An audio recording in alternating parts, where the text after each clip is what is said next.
Hey there, welcome to our Photoshop Basics unit, where we are about to embark on an exciting journey into the heart and soul of Photoshop. Through this unit, we are diving into the essentials that will set you up in this creative playground. We'll kick off things with the interface basics. Don't be intimidated by all those buttons and windows.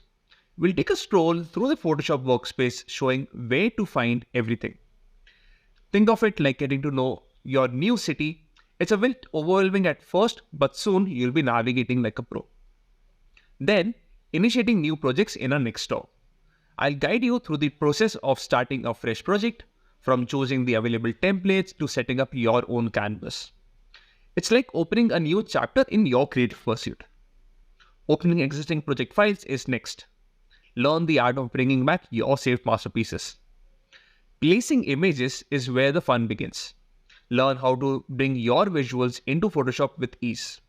Think of it as placing puzzle pieces. I'll show you how to perfectly fit them into your workspace. Spoiler alert, it's much easier than you're thinking. Next, we'll talk about canvas and image resizing. Ever wished you could stretch or shrink your creation without getting it all wonky? Well, this is what we're going to be doing. We'll understand the mysteries of resizing, ensuring your project stays picture perfect no matter how much you tweak it. Next, menus and panels, which may sound a bit techy, but trust me, this is where the magic happens. We'll tour the menus, explore the panels, and demystify this control center of creativity. Consider it your creative arsenal for unleashing wonders.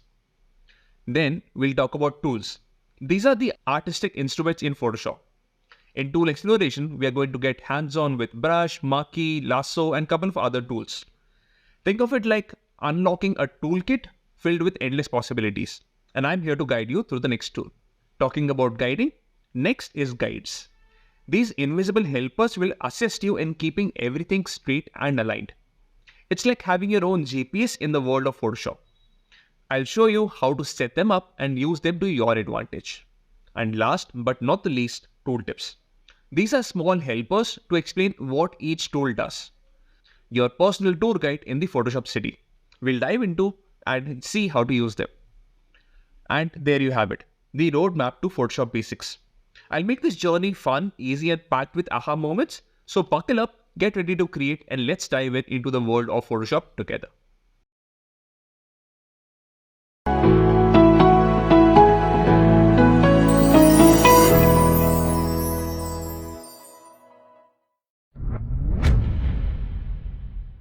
Once you've started Photoshop and you've opened a project, this is what the interface is going to look like.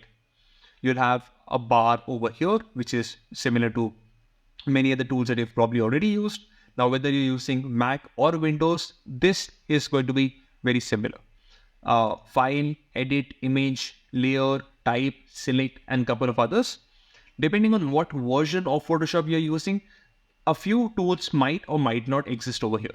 But that's okay. More or less, this is going to be the same. The second thing is the options bar. Now, these options are specific settings for each of the tools that we're going to be using further. Talking about tools, the bar over here, this is where all your tools are. There are multiple tools and we'll explore all of them in detail. Moving on to the next thing, this is your document window. The document that you're working on can appear over here. In Photoshop, you can have multiple documents open at once. And this is what you'd see over here. Moving on towards the right side, this is color, swatches, gradients, patterns. These are things which is called a panel. You can see settings for each of the panel over here. Every panel has their own set of settings and you can keep on switching between the different panels from here.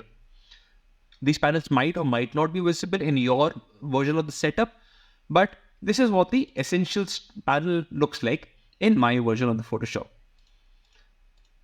Moving on, there's another thing. You can see these small icons over here.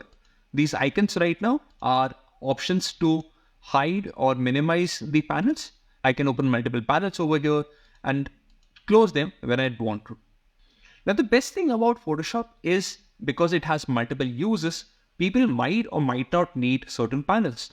Because of this, Photoshop gives you the option to move or close any of the panels. there are these small icons. If you can see these small arrows that can expand or minimize any of these panels. Or in fact, I can also click and drag and move a panel somewhere else. If I want to use color more often than the other things, I can keep it locked in a certain panel and I can give it more space. I can do something very similar with layers or any other panels that exist in the entire workspace.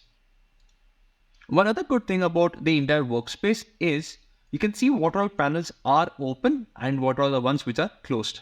If I click on window, I'd see multiple buttons over here. Everything that is clicked or has a check button right next to it is the one that's visible. You can turn on or turn off any of these panels at any one in time. And as I said, you can always remove and move these panels somewhere here, somewhere other on your screen. In case you end up missing out on something that you'd want and you'd want to reset, Photoshop gives you option for that as well. If you click on window, open workspace, and it says reset essentials. That's it. I have the workspace exactly as it was set earlier. And that's it for a quick overview of the Photoshop workspace. Let's understand all of these panels in detail in the next couple of videos. See you there.